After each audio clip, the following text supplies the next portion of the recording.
मुंबईच्या भांडूप विभागामध्ये निवडणूक अधिकाऱ्यांच्या भरारी पथकाने काल मध्यरात्री एक संशयित गाडी पकडलेली आहे, ज्यामध्ये 3 कोटी रुपये असल्याचं जे आहे ते समजतं आहे। आपण जर माझ्या मागे बघितलं तर सध्या ही भांडूप पोलीस स्टेशनच्या बाहेर जी व्हॅन उभी आहे, या व्हॅनमध्ये ही रोख रक्कम जी आहे ती या भरारी पथकाने पकडली होती आणि त्यानंतर ही व्हॅन आणि ते पैसे जे आहेत ते भांडूप पोलीस स्टेशनमध्ये आणण्यात आलेले आहेत।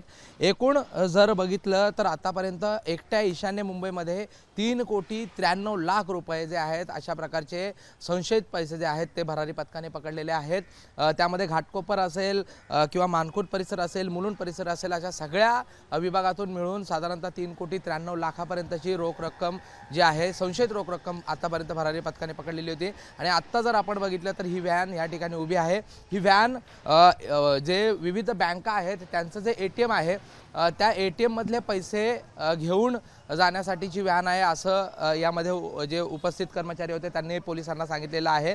मात्र या सगळ्या प्रकरणामध्ये एकूणच संशयाचं वातावरण आहे। जी कागदपत्रांची पूर्तता होणं गरजेचं होतं ती कागदपत्र या ठिकाणी नव्हती। त्याचबरोबर जे शस्त्रधारी सुरक्षा रक्षक यासोबत या व्हॅनसोबत पाहिजे ते देखील नव्हते आणि इतक्या रात्री ही पैसे जे आहेत ते घेऊन जाण्याची या ठिकाणी उपस्थित जे कर्मचारी आहेत त्यांना गरज काय, अशा प्रकारचे अनेक प्रश्न जे आहेत ते पोलिसांनी आणि निवडणूक अधिकाऱ्यांनी या ठिकाणी पुढे आणलेले आहेत।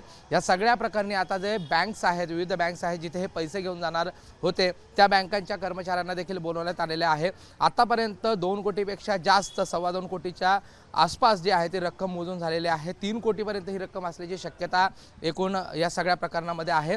सध्या भांडूप पोलीस आहेत ते या सगळ्या प्रकरणी तपास करत आहेत। निवडणूक अधिकारी देखील या ठिकाणी दाखल आहेत, आयकर विभागाचे अधिकारी देखील दाखल आहेत आणि या सगळ्या प्रक्रियेमध्ये जोपर्यंत कागदपत्रांची पूर्तता होत नाही आणि हे सगळे पैसे जे आहेत ते नक्की कोणाचे आहेत याबद्दल शाश्वती होत नाही, तोपर्यंत ही व्हॅन जी आहे ती सोडली जाणार नाही। आणि अशा प्रकारे आतापर्यंत मुंबई उपनगरामध्ये एकट्या ईशान्य मुंबईमध्ये 3,93,00,000 पर्यंतची रोख रक्कम जी आहे ती आतापर्यंत संशयित रोख रक्कम जी आहे ती आतापर्यंत पोलिसांनी त्यावर पोलीस असतील किंवा निवडणूक अधिकारी असतील त्यांची भरारी पथकं असतील त्यांनी कारवाई केल्याचं समोर येत आहे। कॅमेरा पर्सन अरविंद वारगेचा प्रशांत बडे, ABP माझा, मुंबई। ABP माझा, उघडा डोळे बघा नीट।